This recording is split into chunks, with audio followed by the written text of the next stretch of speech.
今天睡不太着哦，所以现在凌晨5点就爬起来了，顺便冲个冷水澡。年纪大了哈，加上因为各位看不到我这边面前这边其实是一片书，就是一片窗户哦，老式的窗户，所以其实现在天已经鱼肚白了，就是可以看得到这个阳光了啊！我现在没办法切换镜头哦。早上起来没有什么讲稿，我突然想到可以聊一点，因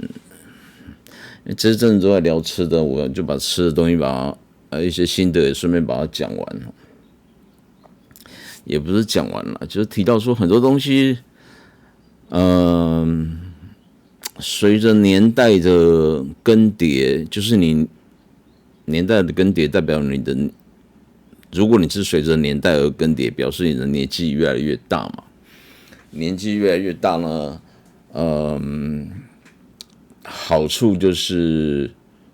你的经验越来越多，所以你比较有分量，或是你比较有这个能力去说某某东西是好的，这个某某东西可以用很多东西来替代。如果是食物，那就是食物是好吃的，酒是好喝的，然后某某制度，就是民主制度是好的，某某电影是好看的哦，它是经典的电影，它为什么经典？等等等等哦。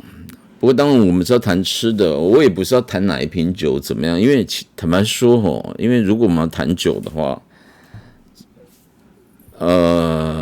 再怎么好喝的酒，我讲了再怎么天花乱坠也没有用，因为你们喝不到，就好像我喝不到我的以前的那些资深的比我更资深的酒友们他们喝的酒，我喝不到。今天基本上呢，除了酒是独一无二，每一瓶都是独一无二的之外呢，第二个就是说，瓶的 variation， 瓶的差异，那随着你时间之后，那个差异会更明显。所以，我个人不太喜欢，因为我是学数学出身的哦，就是说我个人比较不喜欢单纯谈一瓶东西、一款东西，或是去品尝某个食物的某一次的经验。你当然可以谈这些东西，但是用那个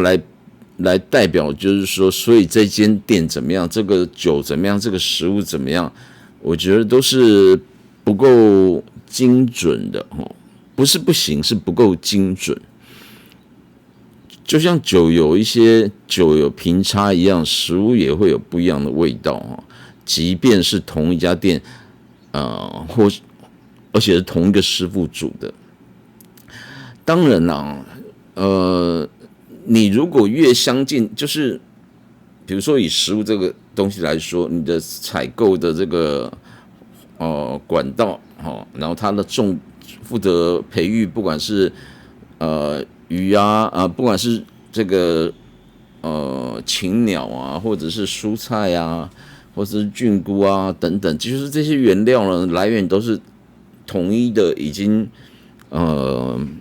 以这一行为生活很久的这些专业的职人所供应的话，然后再加上你本身对于，就是假定我是师傅的话，我对事情要求的很怎么讲，很严谨，就是一步一步来的话，在这么多状况尽量去控制变数的情形下呢，每一个即便是同一个料理做出来的味道还是会不一样，但是呢，它的差异性相对会变小。以英文来讲，就是我刚刚讲的那种变异性 variation 会变得相对来小一点点。我不晓得我有没有提过，就是说就我去某某餐厅吃过啊，吃了很多次了。那而且那中菜馆就是因为可能就天生的关系吧，就是我吃一次今天某一次，我记得某一次去吃饭，吃一吃炒那个杭州虾仁吧，就是因为它是江浙菜哦，炒那虾仁用那个茶叶怎么去炒的哈，那一炒端出来我吃呢，我就觉得也不会不好吃，还蛮好吃的哦。我蛮喜欢吃江浙菜的。但是那个味道就不太对，不太对呢。你要说它是比较分数低一点，也许，反正吃起来的那种口感呢，就是不太一样。这要怎么解释呢？就好像今天如果有一辆车子，车子本身都不动，都不变哦，就是同一辆车子。今天假定你是这个车不是你的。是某甲开车载你去出去玩，然后哪一天呢？同样车是第二天是某乙开车载你出去玩了，就是同样都是一台车子，这变速都控制嘛，而且坐的右驾都是你，可是你坐起来那车子的感觉就会有点不一样哦。比如说它这个能不能保持中线啊？刹车的力道的大小啊，那开车转弯的那个弧度啊，等等的，很多是很细微的东西啦。就是你也许讲不出来，但是你就会觉得说，这个东西不太一样。我举这个例子，就是说那时候我就去问那个餐厅的外场的经理，我说你们今天师傅是不是有换人啊？然后他以为我在指责他们的意思，我说因为我是好朋友认识啊，我说我不是，我是说因为我觉得味道不太一样。他说不会吧，我们的东西什么来源什么都是一样啊。然后我说我不晓得，我只是觉得吃起来口感不太一样。后来呢，当我们结账要出去的时候呢，那个外场的经理就跟我说呢，今天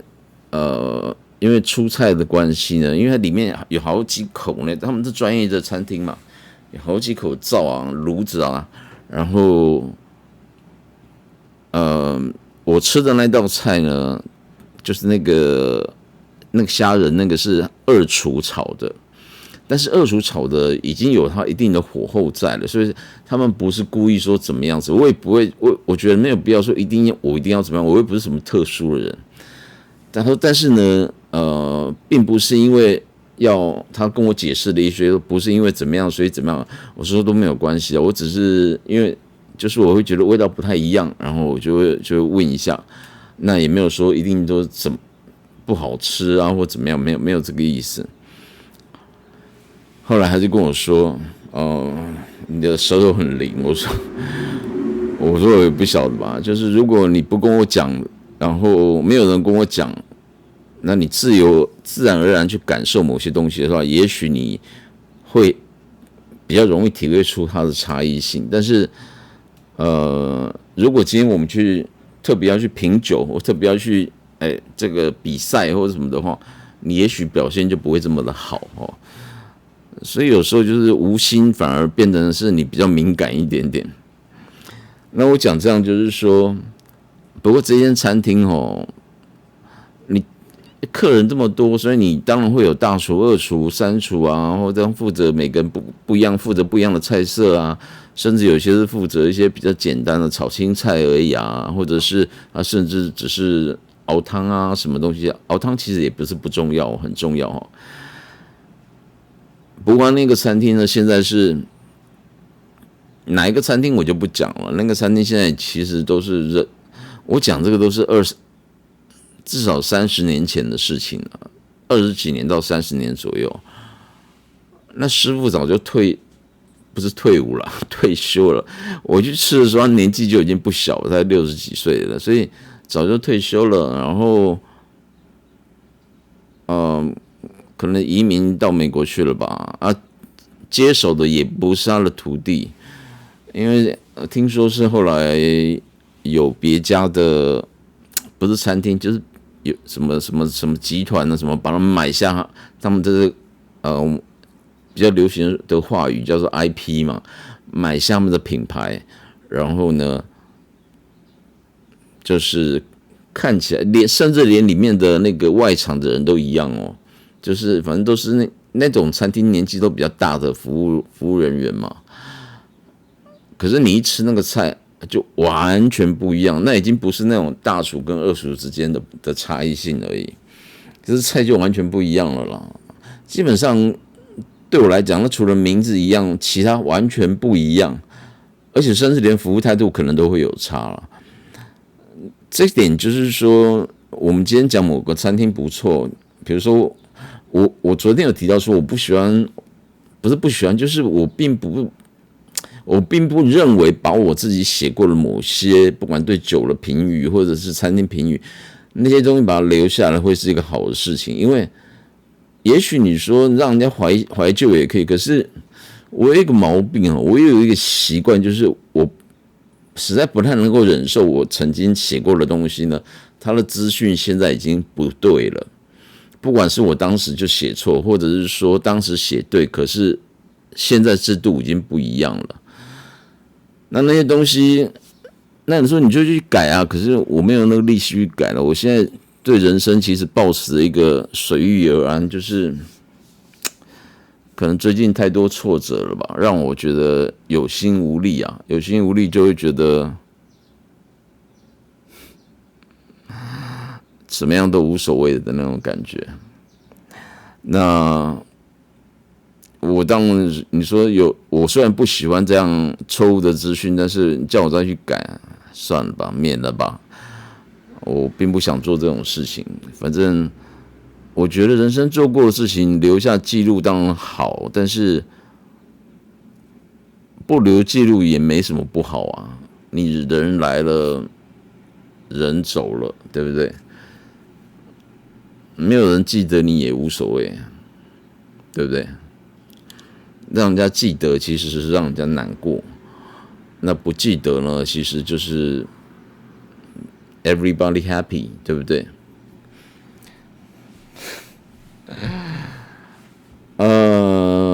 我当时住在台北的时候，有一个摊子呢，很有名一个摊子，煮麻油腰花的汤，麻油鸡啊，麻油干啊，麻油腰花，麻油猪心啊，麻油瘦肉啊，卤肉饭。认识我的朋友应该知道我在讲哪一间哦，但是这边我不提哪一间哈。他那家以前就很有名，所以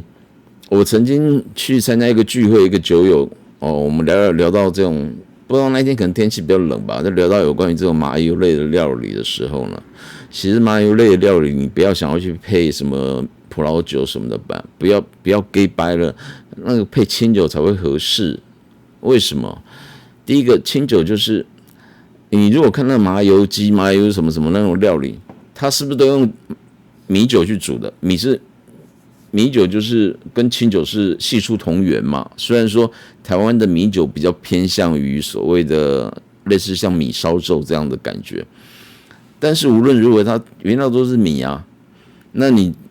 原料是米的东西，你如果你真的要去搭配一些东西的话，当然是喝一点那个清酒会比较合适啊。而且要喝哪一种清酒？喝酸度比较高的、比较浓郁的，然后温的清酒，这样配起来喝绝对好，绝对赞。当然主角是这个东西这些麻油类的料理你或者是你倒一点点到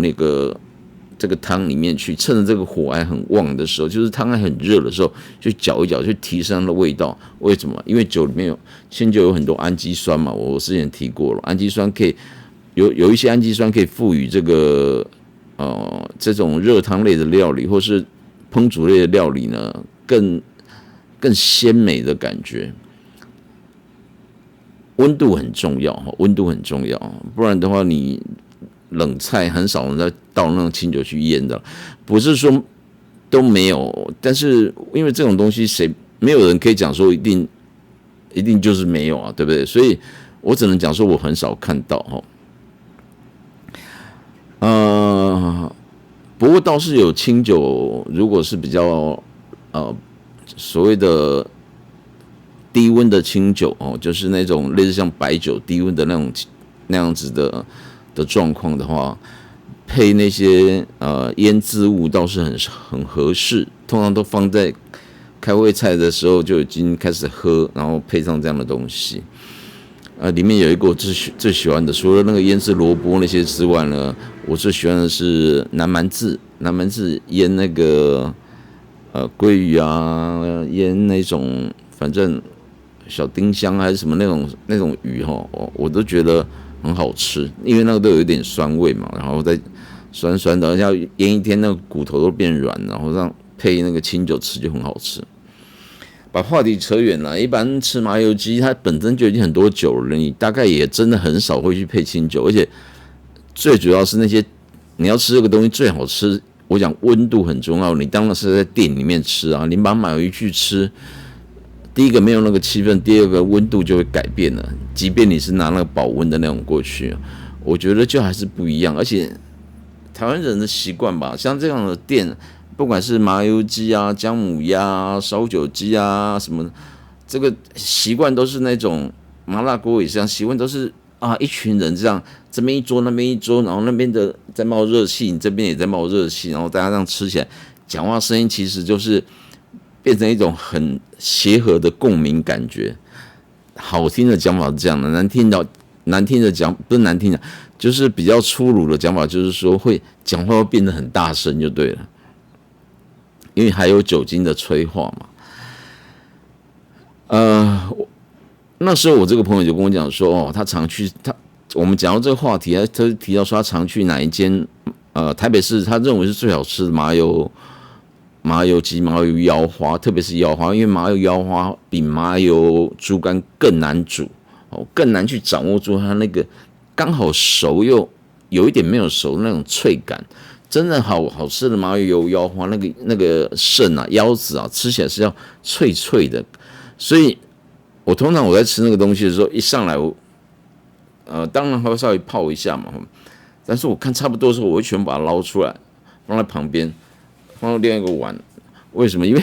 你再泡下去，你从第一片吃到最后一片的时候，最后一片通常都会变得比较硬了。那我宁愿它，当然它还是热热的，我会保留一点点热汤在里面，然后但是不会让它继续再熟下去，这是我的习惯。然后我这个朋友跟我讲说某某家很好吃的时候，他说他有时候会想到，因为他家好像住在北投吧，北投离我家，我那时候我在台北家住在信义区那边，很远对角线呢。然后他说他会为了吃这个特别开车，然后走这个堤顶走这个环河北路吧，然后上那个市民大道，然后直接到我住的那附近去吃我已经把话题讲出来，直接到那间餐厅那间摊子去吃。我刚刚就不小心讲出来了，因为他跟我提到那一家，我说我就住在那附近啊，真的很近的那种近啊，走路3分钟、5分钟之内一定到的那个。他就说真的吗？那一家很好吃，你们常去吃？我说有啊，我都会吃到老板都认识我了，然后而且很熟，毕竟我在那边住了20年嘛。然后他就说那间店很好吃啊，有时候还会外带。我说是啦，因为那一间店是，我记得我有一集在谈soul food 我们讲 soul mad 灵魂伴侣，那也有灵魂的美食嘛 soul food。那 soul food 就是说，当你心情不好，或者当你真的很想家，或是当你觉得孤单，甚至寂寞冷，或者是当你很想要，就是你不想要吃什么东西的时候，那个所谓的 soul food， 每个人的 soul food 都不一样它会带给你觉得幸福的感觉。对我来讲，这个是很重要的。所以 soul food 不是所有东西都是 soul food 然后我说，但是那一家那个东西，就是对我来讲也是算soul food的，因为他的东西真的蛮好吃的。然后他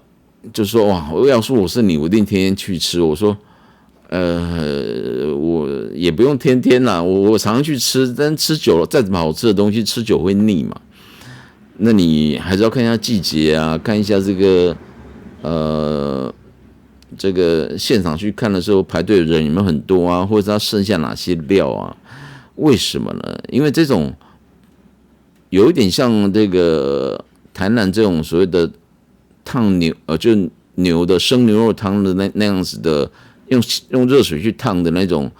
这样子的料理，那个鲜度是很重要的。肉或者是我刚刚讲这个猪肝啊、猪心啊、猪肺啊，不是猪肺，猪心、猪肉片啊，这些很重要。好，所以就是说，我最早期看到的时候是他们是老一辈，他前一代的是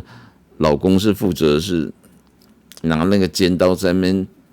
处理那些内脏的所有的东西。你不要小看这个东西哦，因为比方讲麻油腰花就是那个肾是干嘛的？肾是过滤那个嘛，过滤液体的嘛。讲好听有液体嘛，讲难听点就是过滤完那个剩下出来的东西就是尿啊，对不对？然后猪的那个尿又是特别的那个骚味又特别重，所以那个猪的肾脏你把它切开之后，像蚕豆一样，当然它是很大一个，切开之后中间的白色的那种那叫什么？肾小管还是什么东西的，那个要把它剃干净。那个当然你说剃干净，到整片切掉就好了，可以。可是你真的整片切掉，有很多东西可以吃的也会被你切掉了。但是如果你为了这个要省食物，或者是说你技术不好的话，你一旦留下一点点那个没有剃干净的话，那煮起来的那一锅就会有一股讲难听点就有一股尿味在那边啊，然后氨的味道很重。那你说这个需不需要技术？它当然需要技术啊，因为你这样看到它一剖，几刀就弄下来，那个要练多久啊？所以我以前去那边吃的时候，我有时候在那边排队的时候，我就会看他这边剖那个东西，里面就是真的这个腰花是最困难的，其他的不管猪肝啊、猪心，那个相对来讲还简单啊，就是可能可以有那个欧巴桑来帮忙处理，但是腰花真的是很困难，就是你必须要把中间的白色的那些东西去干净才可以，不然真的很浓的腥味哦，骚味。啊，当然了，它烫的时间也很重要，所以当时是那间店他的母亲，就是夫妇两个嘛，那个母亲现在已经是阿嬷了啦，就是他负责去煮那个东西都有诀窍，因为你不能只是死背说哦，我这个丢下去要煮1分钟2分钟，然后倒米酒下去怎么样？不是这样子的，因为其实每一个上来那个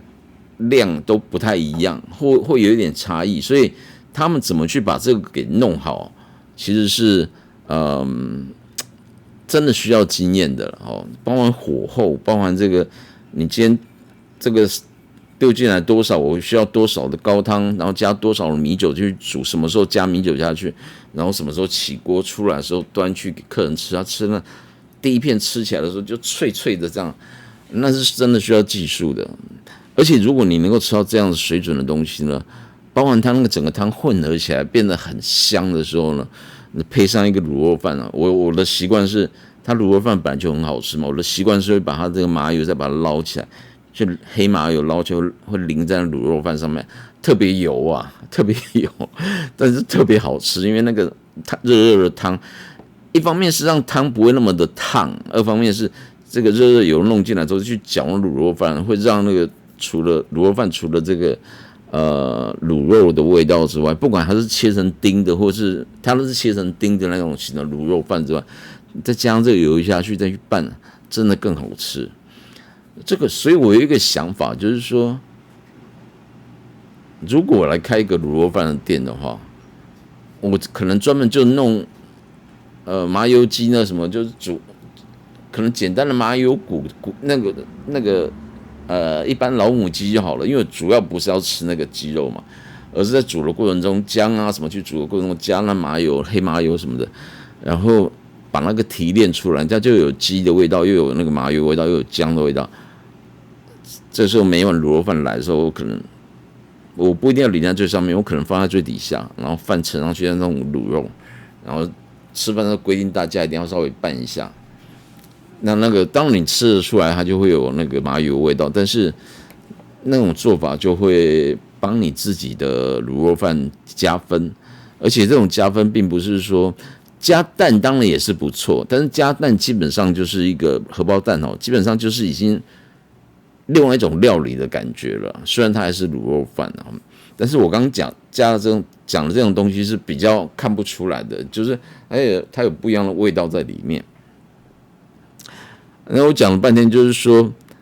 那时候吃的味道才是最好吃的，就好像我刚刚讲那个之前的江浙菜的餐厅，他的大厨他在煮的时候才是最好吃的。那现在呢？现在就是已经，据我所知，他父亲好像已经那个以前就是负责内脏处理的，好像已经过世了，好像了，因为很久了。然后母亲也年纪大了，因为这样其实做吃的很累嘛，平常都要站在那边煮，所以后来都逐渐交棒给他们的，甚至他的里面的跟了很久的欧巴桑啦，或者是他们的自己的子女出来帮忙煮，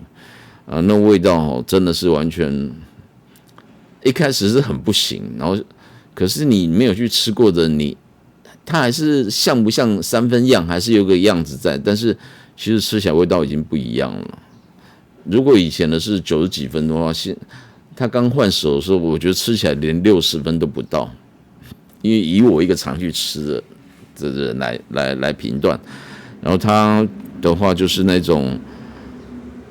慢慢的进步了，他们慢慢的进步，可是问题是，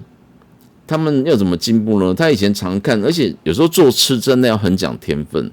那不是常看就会，你如果本身对吃的那种细微之处你没办法体会的话，你就不知道怎么去做改进。就是你可能就像我刚刚讲的，你以为就是像泡面一样几分钟泡好然后就好了，不是这样子的，不是这样子。但是后来当然有慢慢的改啦，可是像那间店的话呢，其实它到现在当然还在营业，而且生意还是很好。可是呢，吃那间店是有诀窍的，我不知道还找得到这个照片，因为我当时有拍。我后来才知道说呢，虽然说切那个父亲应该是已经过世了，但是他的母亲呢也是阿嬷了嘛，年纪很大了哈，就是我从他比较年轻的时候吃到他已经退休了，可是他阿嬷呢会担心，就他们的妈妈了会担心这个食物的味道会不会改变，所以他至少前几年都是这样哈，现在应该还是这样，但我没有100%的把握，因为我现在不太可能在那个时间过去吃哦。什么时间呢？就是每个礼拜6的晚上，特别是10点以后，他会过去那边去煮，就对，那个妈妈那个阿嬷去煮，所以这个时候你就可以吃到比较属于早年代的那个味道。你说不，那个切的东西不是不一样了吗？是不一样，但是不一样归不一样，但是煮也是很需要它的功夫的。所以至少我还可以吃到，如果把这个东西分成2个部分来看的话，至少这一部分的那个水准呢，又会让我回到以前的那种印象。真的有很大的差距，你不要小看，因为包含麻油弄进去，你怎么把它打得比较散，然后让它整个煮起来，这个火候要刚刚好，真的很不容易。哪一家店呢？我就不讲了，就是反正他在林口街那附近啊，你自己去找林口街哦，这个不是台北不是新北市那个林口哦，就台北市的林口街哦。就那一家麻油腰花，那边人总是一堆人在那边。但是我已经讲出了重点了，就是如果你真的很想要吃到一些比较传统的话，也许礼拜6，也许他还在，通常都要9点、8点、9点以后。为什么？因为那一天可能是他给儿子他们出去玩，所以白天下午稍微做一下，然后就可以出去玩。因为礼拜6就玩通宵嘛，然后。这个他就会去那边看，也许有这个因素在里面吧，我不晓得。那如果说麻油腰花、麻油猪肝、麻油猪心、麻油瘦肉，只要是这种需要吃到火候的东西呢，就是要烫的刚刚好的东西呢，绝对不适合外带，除非你家很近哦，或是你真的实在受不了，因为你有时候没有位置嘛。那你一个好的方法就是买麻油鸡，好，麻油鸡这种东西呢，基本上它都炖好放在那边的，所以那个鸡选的好的话，吃起来都嫩嫩的，不会柴柴的哦，有一定的水准在，所以各位可以去买一些啦，因为那个东西如果放在冰箱，冷冻或者冰箱，其实几天也不会坏掉啊，冷冻好，不要冷藏。总之你还是可以维持一个这样的味道。这时候你只要一碗白饭就可以了，就可以让你吃得很舒服了，汤喝得很舒服了。但如果再配上一盒这个一小杯那温的清酒的话，吃起来就是天人合一的感觉哈。主要讲的就是这样的东西啦。那这个其实我之前就想提，因为我觉得一个师傅，料理的本身就当然就两个东西组成嘛，一个是食材本身，一个是怎么把食材烹调成为料理的人，就是所谓的厨师。那厨师重不重要？厨师很重要。好的厨师甚至可以把不怎么样的料理，我不是说坏掉，我只是说看起来稀松平常的东西，他有办法组合出好吃的东西出来。那这个就是看师傅的功力哦，对于这个煎煮炒炸这种各种烹调的功力，还有他知道某些食物跟什么食物相加会产生怎么样的味道，或者是温度怎么样去提高会带来怎么样的味道等等的。这部分呢，其实就像喝酒一样，当你了解酒的时候呢，这个酒拿过来，你可能可以反过来跟师傅讲说，你想要哪一种味道、风味的料理，请他来烹调。如果你们很熟的话，那或者是你在家里，你也可以，今天有什么菜，你从你酒柜里面挑比较合适的酒出来搭配。当然啦，这个东西没有所谓100%，我就把话题绕回到前面，就是说，即便是你已经喝过、吃过的这些就酒好了哈，但是你之前的印象跟现在的印象，假定隔越久，那当然就那个差异性就越大，真的就越大。所以，怎么讲呢？所谓的侍酒师帮你搭配餐或酒呢，他要面对的挑战很多啊。第一个，今天的食物味道是不是一样？对不对？你大厨是二厨，大厨不在二厨弄，味道就不一样啦。第二个，那个酒的味道还能够一样吗？所以真正好的侍酒师，也许不是也许啦，我们倒出来之后，先喝一点点，其实是允许的。要是我的话，我都觉得无所谓。为什么？因为他先帮我确认啊，对不对？然后再倒一点，我再来喝，我都是做 double check。这没有什么主题性，就只是把这样的东西给提完而已。因为餐酒搭配嘛，餐酒生活嘛，老是讲餐，老是只有讲酒的东西，好像也不够，合在一起讲，然后讲到一些人的部分的话，我觉得可能整个专题会更有趣吧。好，在林口街那边的那个麻油什么什么料理麻油腰花、麻油鸡啊什么，那一查就知道了，因为那家非常非常有名，非常非常有名。它夏天也都有营业这种半冷不冷的也都会有营业，生意非常非常的好，非常非常好。我猜他们不知道在哪里都已经有几栋房子了，因为那个东西其实并不便宜，并不便宜，而且他们的技术，他的小孩子他们现在煮的，我所谓小孩子现在应该都是30-40岁、40岁，搞不好有了，应该也有75分吧。差别差在哪里呢？因为差别差在我觉得老一辈比较用心，因为毕竟是他们创出来的品牌，新一辈的比较像是因为我要继承我就去做，就是这样。改天我来谈一下有关于老店新店之间，在台湾可以看到的几种变化的情形。这个我之前有思考过，我大概可以分成4-5个阶层来谈。下次再说好了，因为这样讲也34分，而且现在5点40几啊，讲了凌晨爬起来讲这个，我们从来没有这样想过。外面出太阳了，好了，拜拜。填土之道有道理，海恩，我理想中的餐酒生活，拜拜。